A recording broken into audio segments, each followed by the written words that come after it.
Thank you.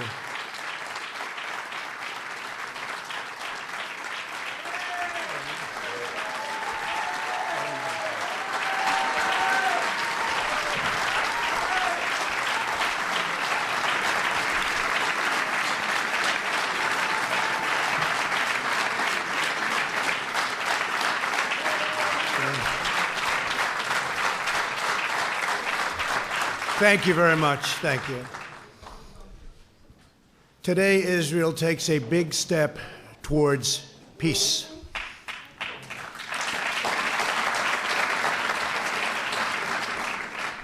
Young people across the Middle East are ready for a more hopeful future, and governments throughout the region are realizing that terrorism and Islamic extremism are everyone's common enemy. Yesterday, I had the pleasure of meeting with both the Prime Minister of Israel and a man that's working very hard to become the Prime Minister of Israel in the longest-running election of all time, Benny Gantz of the Blue and White Party. And both leaders joined me to express their support for this effort, proving that the state of Israel looking for peace and that peace transcends politics. By any measure, unmeasurable, that's what they want. On my first trip overseas as president, I visited the Holy Land of Israel. I was deeply moved and amazed by what this small country had achieved in the face of overwhelming odds and never-ending threats. The state of Israel comprises only a minuscule amount of land in the Middle East, and yet it has become a thriving center of democracy, innovation, culture, and commerce. Israel is a light unto the world. The hearts and history of our people are woven together. The land of Israel is an ancient home, a sacred place of worship, and a solemn promise to the Jewish people that we will never again repeat history's darkest hour.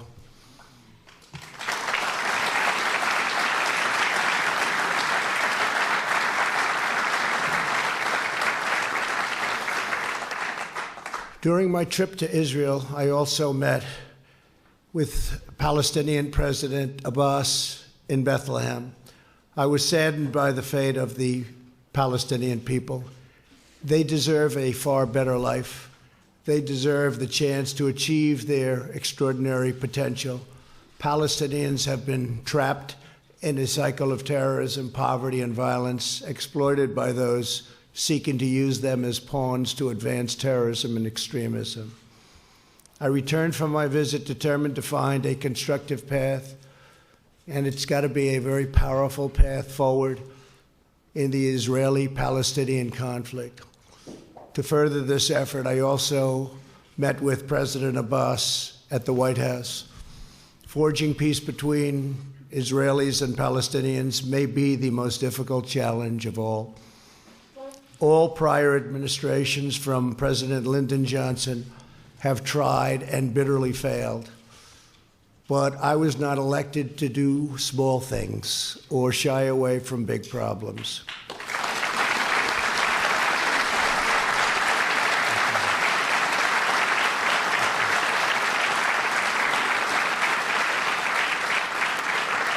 It's been a long and very arduous process to arrive at this moment.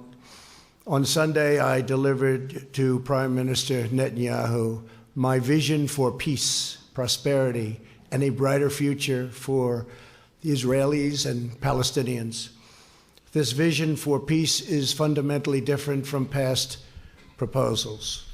In the past, even the most well-intentioned plans were light on factual details and heavy on conceptual frameworks. By contrast, our plan is 80 pages and is the most detailed proposal ever put forward by far. As I have seen throughout my long career as a deal maker, complex problems require nuanced, fact-based remedies. That is why our proposal provides precise technical solutions to make Israelis, Palestinians, and the region safer and much more prosperous. My vision presents a win-win opportunity for both sides a realistic two-state solution that resolves the risk of Palestinian statehood to Israel's security. Today, Israel has taken a giant step toward peace. Yesterday, Prime Minister Netanyahu informed me that he is willing to endorse the vision as the basis for direct negotiations. And I will say the general also endorsed, and very strongly, with the Palestinians, a historic breakthrough. And likewise, we have really a situation having to do with a race that is taking place right now. It will end, and we have the support, and it's very important to say this, of both parties and almost all people in Israel. They want peace, and they want peace badly.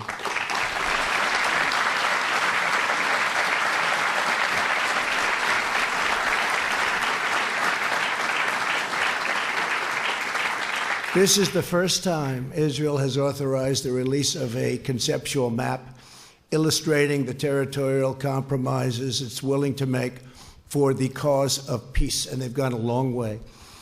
This is an unprecedented and highly significant development. Mr. Prime Minister, thank you for having the courage to take this bold step forward.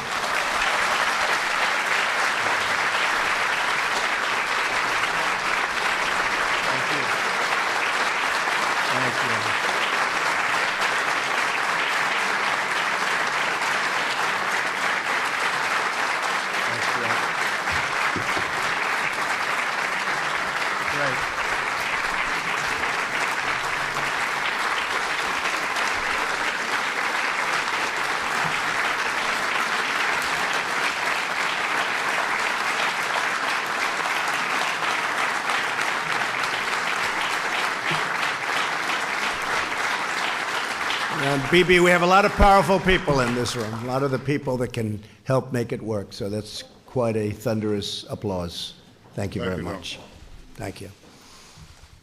We will form a joint committee with Israel to convert the conceptual map into a more detailed and calibrated rendering so that recognition can be immediately achieved.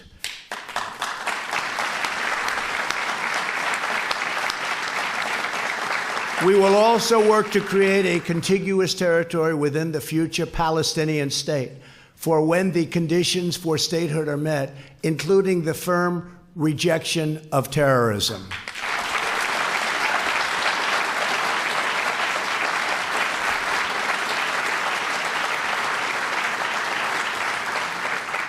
Under this vision, Jerusalem will remain Israel's undivided, very important, undivided capital.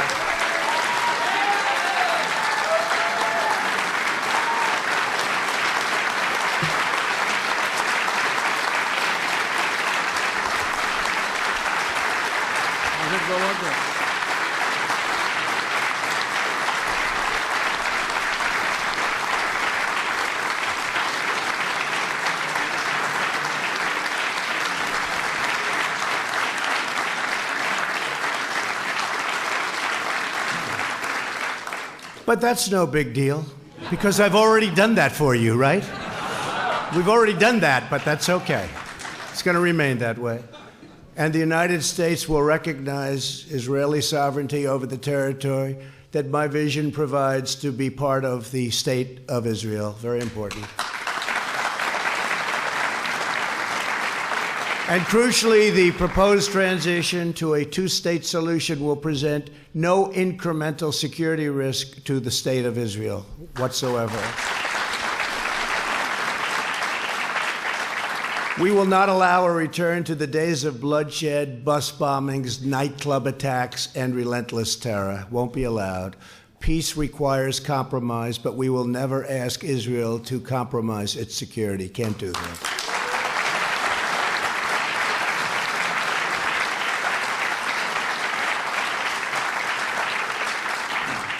As everyone knows, I have done a lot for Israel, moving the United States Embassy to Jerusalem, recognizing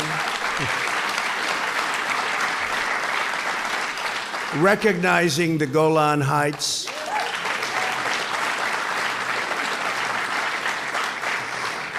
And frankly, perhaps most importantly, getting out of the terrible Iran nuclear deal.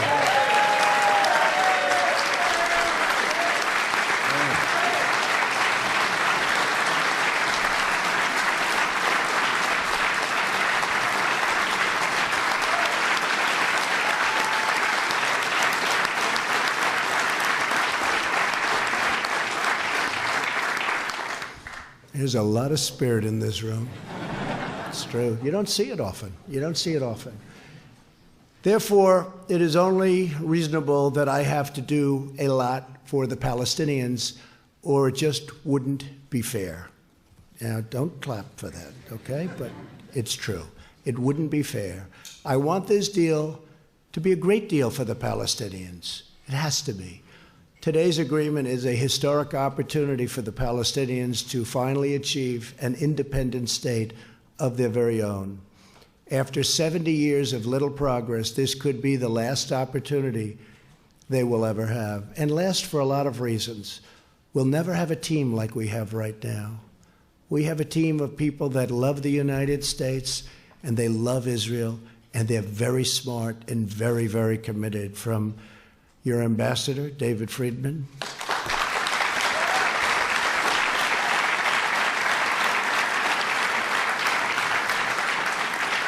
to Jason and Avi and Jared,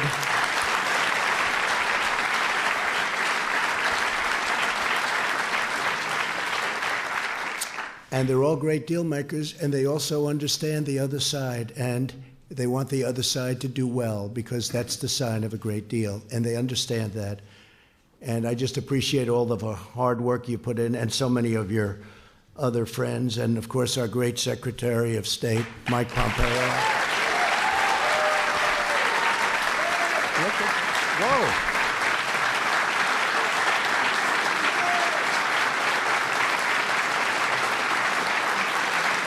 Wow, that's impressive. That was very impressive, Mike. That reporter couldn't have done too good a job on you yesterday, right? I think you did a good job on her, actually. That's good. Thank you, Mike. Great. Are you running for Senate? I guess the answer is no after that, huh? They all want him to. Kansas, great state, they want him to, but you're doing a great job. Don't move. The Palestinian people have grown distrustful after years of unfulfilled promises. So true. Yet I know they are ready to escape their tragic past and realize a great destiny. But we must break free of yesterday's failed approaches. This map will more than double the Palestinian territory and provide a Palestinian capital in eastern Jerusalem, where America will proudly open an embassy.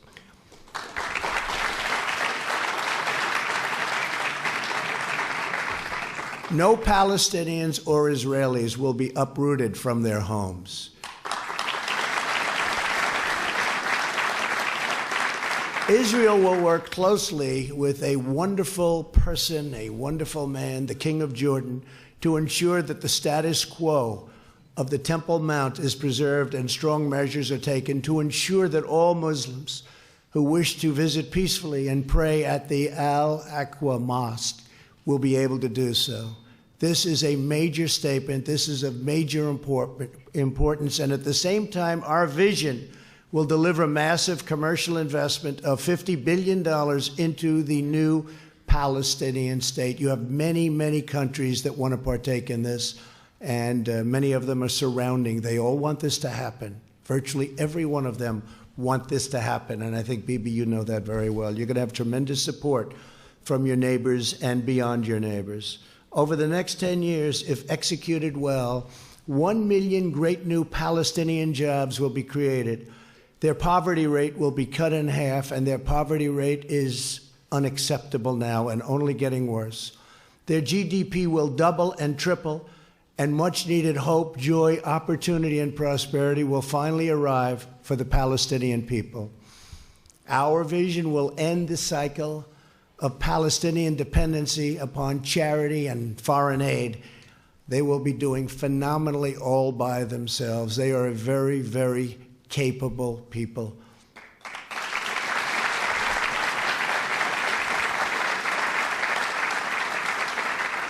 And we will help by empowering the Palestinians to thrive on their own. Palestinians will be able to seize the new future with dignity, self-sufficiency, and national pride.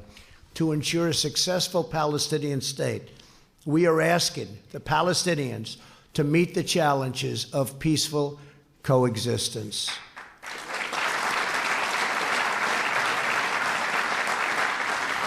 This includes adopting basic laws enshrining human rights, protecting against financial and political corruption, stopping the malign activities of Hamas, Islamic Jihad, and other enemies of peace, ending the incitement of hatred against Israel, so important, and permanently halting the financial compensation to terrorists.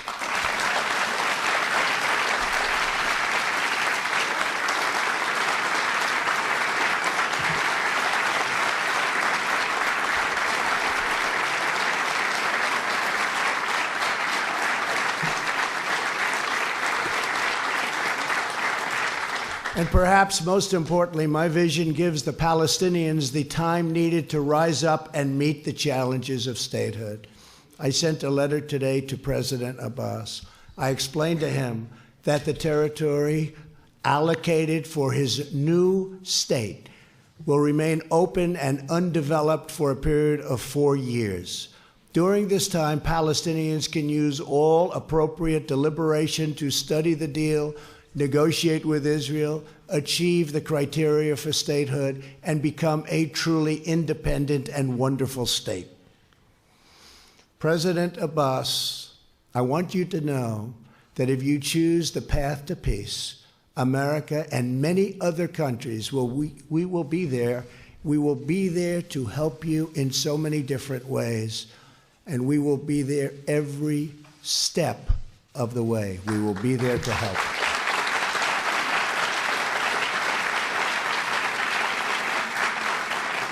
In other words, for the first time in many, many decades, I can say, it will work. It's going to work. If they do this, it will work. Your response to this historic opportunity will show the world to what extent you are ready to lead the Palestinian people to statehood. The Middle East is changing rapidly. On my first trip aboard as president, I traveled to Saudi Arabia to discuss our shared priorities with the 54 leaders of the Muslim and Arab countries.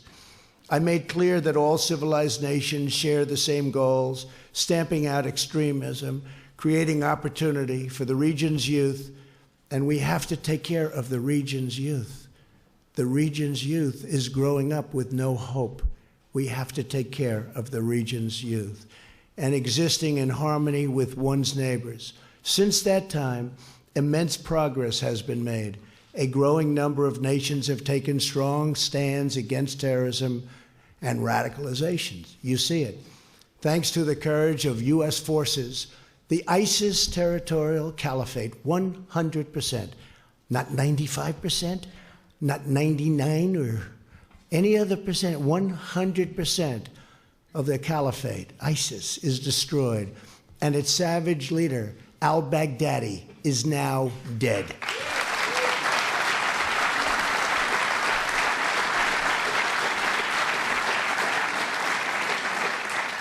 And I want to thank, we have some of our great senators and congressmen and women here, and I want to thank you all for the tremendous help.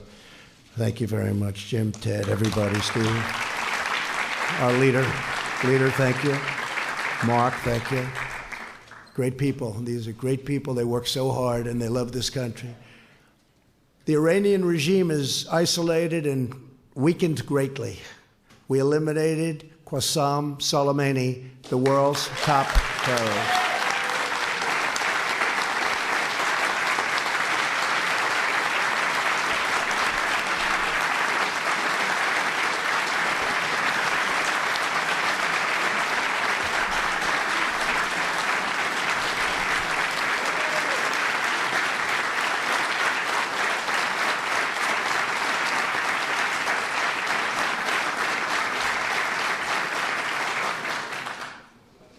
And as you know, he was with the head of Hezbollah.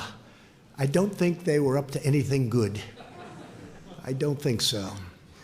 He ran an organization called Jerusalem Liberation Forces and used his hatred, total, severe hatred of Israel as a rallying cry to divert attention from the incompetence and shortcomings of his government. He falsely promoted the sinister notion that a free Jerusalem, we must really be at war with Israel. So to have it free, we have to be at war with Israel. And he said it very, very powerfully. In fact, it's been in this false war that Israel, really, the enemies of peace, have used it. They just used it as an excuse to divide and totally oppress the Middle East. In truth, Jerusalem is liberated.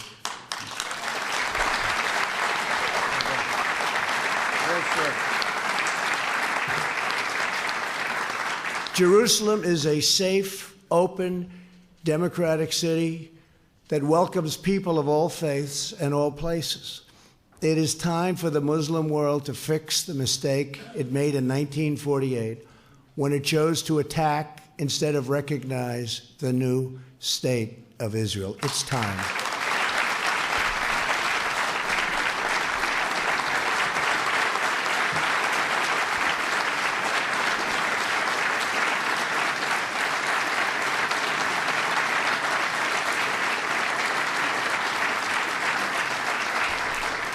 Since then, the amount of needless bloodshed and all squandered opportunities, so many squandered opportunities in the name of senseless causes, is beyond measure. The Palestinians have been the primary pawn in this regional adventurism, and it's time for this sad chapter in history to end quickly, end now. It's never too late for courageous leaders to set a new course, to pursue what is right, to change the future only for the better.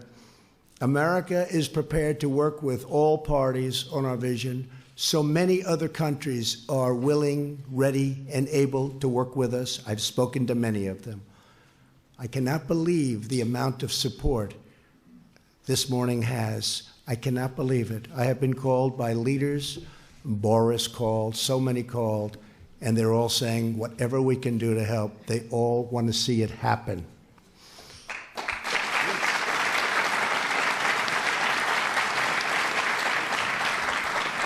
But America cannot care more about peace than the stakeholders in the region. There are many Muslims who never visited Al-Aqsa, and many Christians and Jews who never visited the holy sites in the West Bank described so vividly in the Bible. My vision will change that. Our majestic biblical heritage will be able to live, breathe, and flourish in modern times. All humanity should be able to enjoy the glories of the Holy Land. This part of the world is forever connected to the human soul and the human spirit. These ancient lands should not be symbols of conflict, but eternal symbols of peace. Thank you again for all of the work you've all done and all of these incredible honored guests for being here. And in particular, I want to thank Prime Minister Netanyahu. I also want to thank Oman, Bahrain, and the United Arab Emirates for the incredible work they've done, helping us with so much and sending their ambassadors to be with us today. Thank you very much for being here. Oman, Bahrain, and the Arab Emirates? Yeah.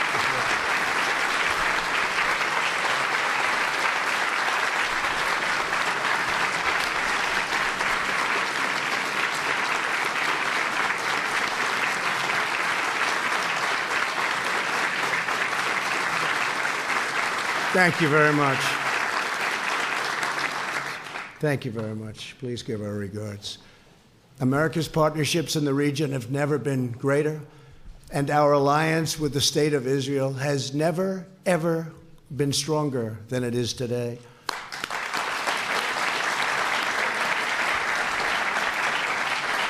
Together, we can bring about a new dawn in the Middle East.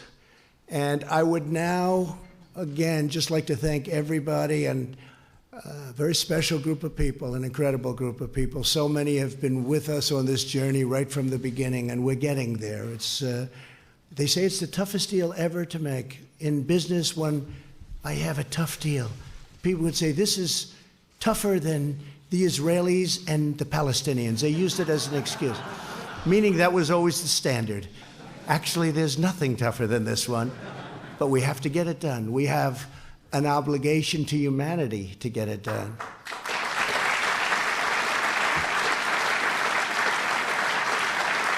So I would now like to introduce the Prime Minister of Israel, who's worked so hard on this, Benjamin Netanyahu. Thank you.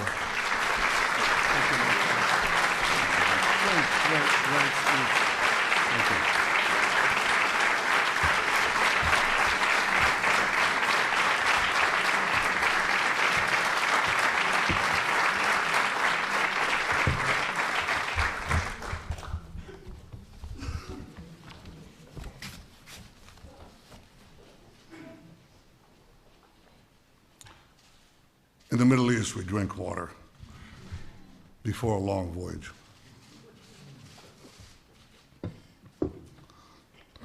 This is an extraordinary voyage. President Trump, Donald, I'm honored to be here today, along with my wife, Sarah, Minister Yariv Levin, Ambassador Ron Dermer. Ron, thank you for everything you've been doing.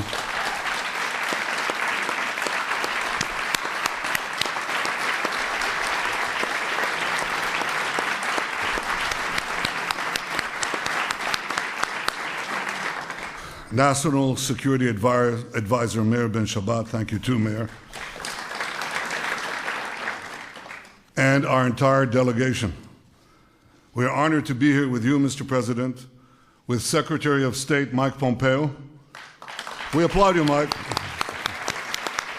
Secretary of the Treasury Steve Mnuchin, National Security Advisor Robert O'Brien, America's UN Ambassador Kelly Craft,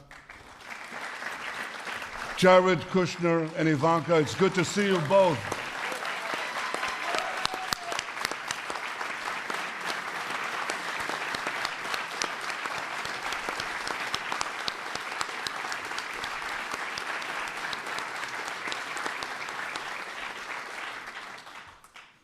It's good to see the unfailingly energetic and optimistic Ambassador David Friedman, Jason Greenblatt,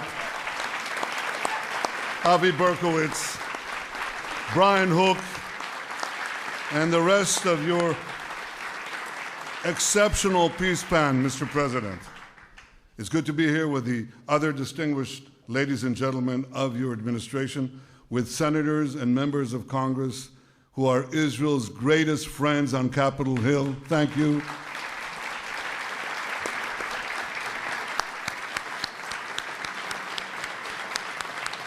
Thank you.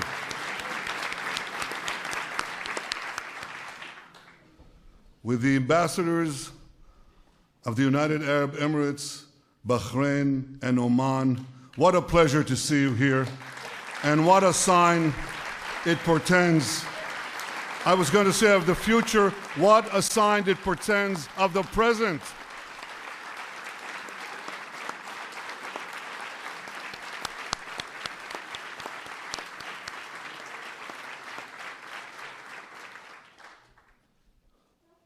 To all of you and to the many other distinguished guests who are here today, this is a historic day. And it recalls another historic day. We remember May 14th, 1948, because on that day, President Truman became the first world leader to recognize the state of Israel after our first Prime Minister, David Ben-Gurion, declared our independence. That day chartered a brilliant future.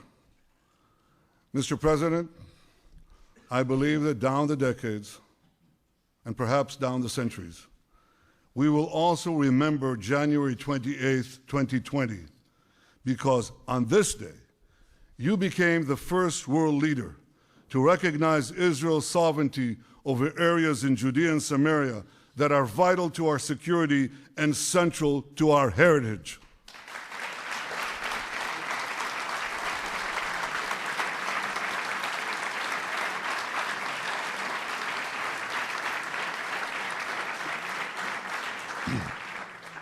And on this day, you too have charted a brilliant future for Israelis, Palestinians, and the region by presenting a realistic path to a durable peace.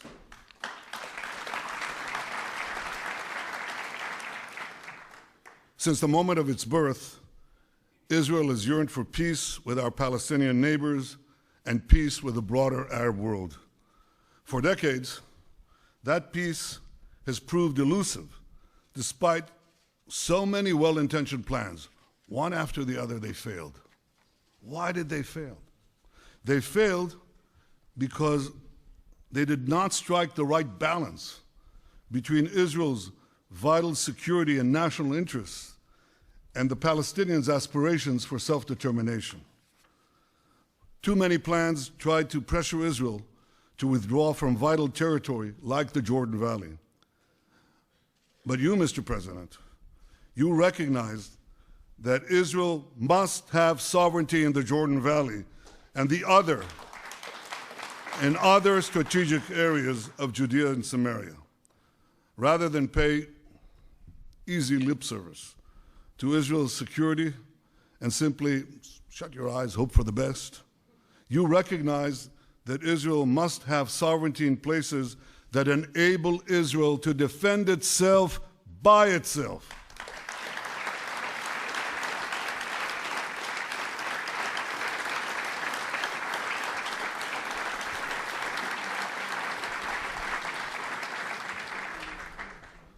For too long, far too long, the very heart of the land of Israel, where our patriarchs prayed, our prophets preached, and our kings ruled, has been outrageously branded as illegally occupied territory.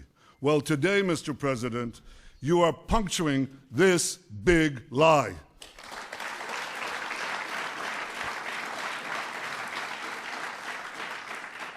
You are recognizing Israel's sovereignty over all the Jewish communities in Judea and Samaria, large and small alike.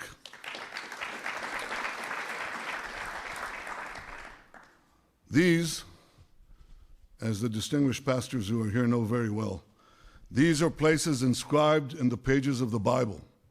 These are places carved into the bedrock of our common civilization. The sacred tomb in Hebron, where the fathers and mothers of the Jewish people are buried. Bet El, where Jacob dreamed of a ladder ascending to the heavens. Shiloh, where the Ark of the Covenant that held the 10 Commandments for centuries. That's what happened in Shiloh. Thanks to you, Mr. President, these areas and so many others that for millennia have been etched in the soul of the Jewish people and have fired the imaginations of millions of people around the world and across the world. These areas will now be recognized by the United States as a permanent part of the Jewish state.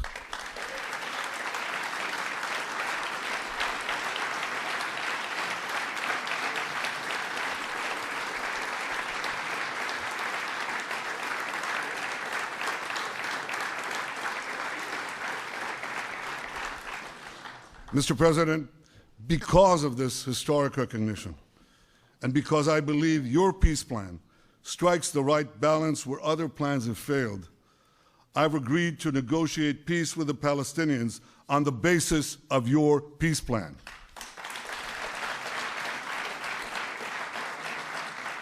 It's a great plan for Israel.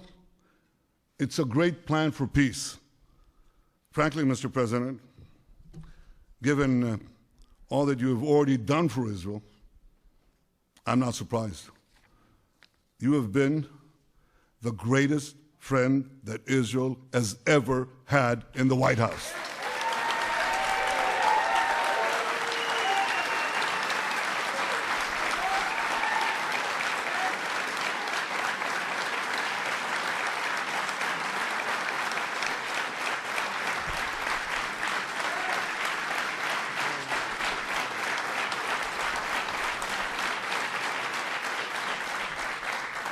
Frankly, though we've had some great, outstanding friends in these halls, it's not even close.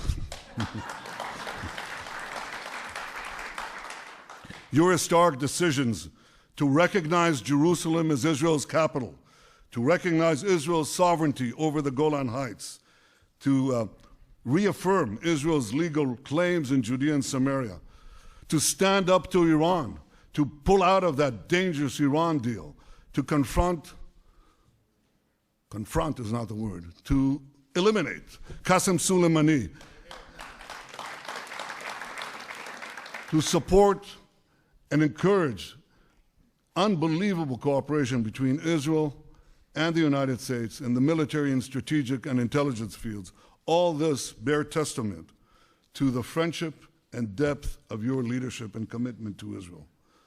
From our very first meeting here in the White House 3 years ago, you repeatedly made clear your commitment to help Israel achieve peace with the Palestinians and peace with the rest of the Arab world.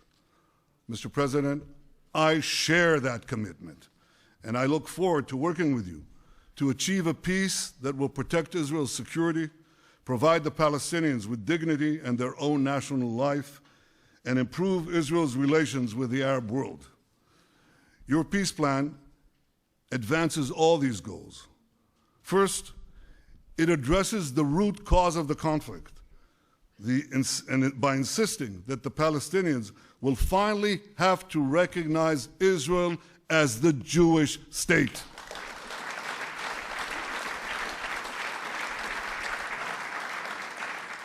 Second, it stipulates that Israel will retain security control in the entire area west of the Jordan River, thereby giving Israel a permanent eastern border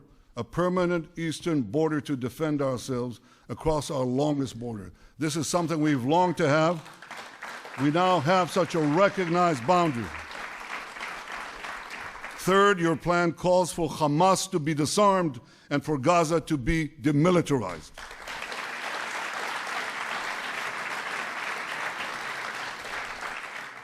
Fourth, it makes clear that the Palestinian refugee problem must be solved outside the state of Israel. Fifth, it calls for our ancient capital, Jerusalem, to remain united under Israel's sovereignty.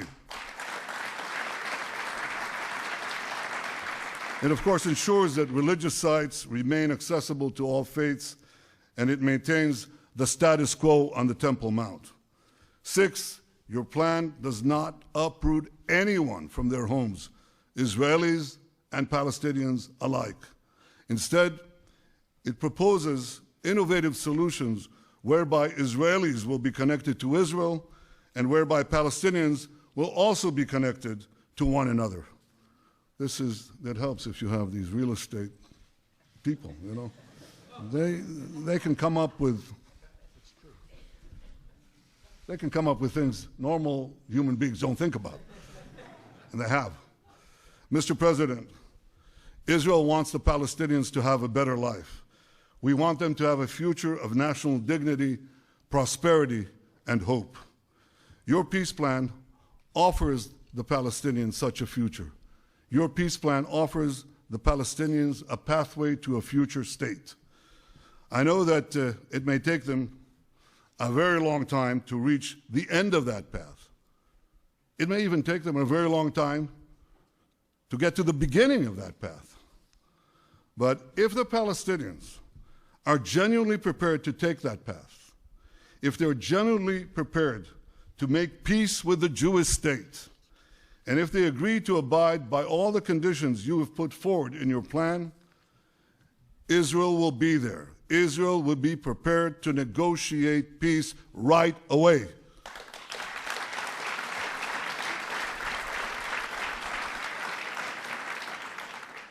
Regardless of the Palestinian decision, Israel will preserve the path of peace in the coming years. For at least 4 years, Israel will maintain the status quo in areas that your plan does not designate as being part of Israel in the future. At the same time, Israel will apply its laws to the Jordan Valley, to all the Jewish communities in Judea and Samaria, and to other areas that your plan designates as part of Israel and which the United States has agreed to recognize as part of Israel.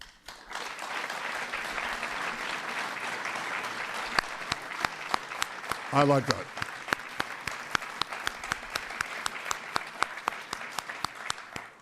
This decision will protect Israel's security, ensure Israel's national interests, and leave open the possibility of a political settlement with the Palestinians in the coming years. Mr. President, I hope the Palestinians embrace your vision of peace. Embrace the plan that you and your team and us worked so hard to achieve. I hope that they seize the opportunity offered by your sweeping economic plan. I've read it. It takes enormous talent to reject $50 billion worth of investment. I know what that does to an economy. I know what it will do to Palestinian lives. I know what it will do to the youth of the region. I hope that the Palestinians embrace this and build with Israel a future of prosperity and peace. I also hope that our other Arab neighbors embrace your vision and forge a path of reconciliation with Israel that can create for all of us a brilliant future. Mr. President, I want to congratulate your fantastic team, there's no other word, your fantastic peace team for all their work. Jason Greenblatt,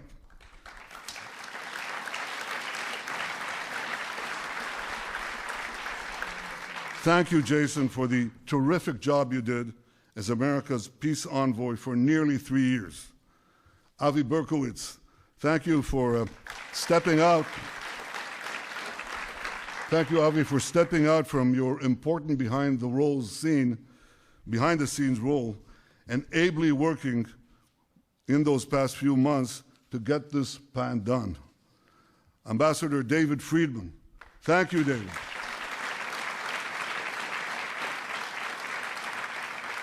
Thank you for your essential contribution to this effort and for the terrific job you do every day to strengthen the great alliance between Israel and America.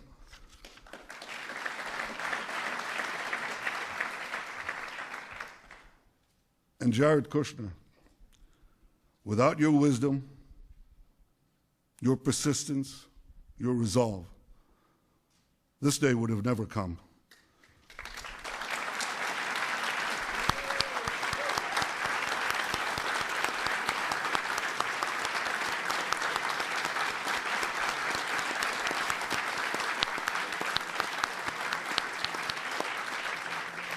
I know how much the Jewish future means to you and to your family.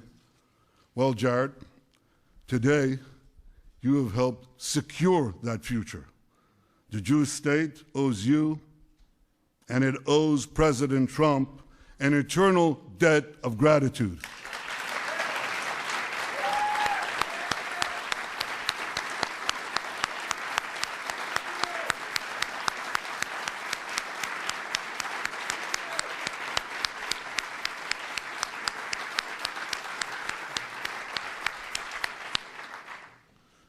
Mr. President, on that historic day of May 14th, 1948, both David Ben-Gurion and President Truman had a fateful decision to make. Many argued that Ben-Gurion should not declare Israel's independence. Many argued that President Truman should not recognize the Jewish state. But both leaders understood the magnitude of the hour. They seized the moment and they changed history. Like you, Mr. President, I understand the magnitude of this moment. With you, Mr. President, I'm prepared to seize the moment and change history. I know that there'll be opposition. There's always opposition. I know there'll be many obstacles along the way, much criticism. But we have an old Jewish saying, if not now, when? And if not us, who? Im lo achshav, matai? Im lo anachnu, az mi? Mr. President, your deal of the century is the opportunity of the century. And rest assured, Israel will not miss this opportunity. Mr. President, Donald, Israel is blessed to have your friendship and your powerful leadership, and Israel is blessed to have the friendship of the greatest power on earth, the United States of America. May God bless America, may God bless Israel, and may God bless us all with security, prosperity, and peace. Thank you.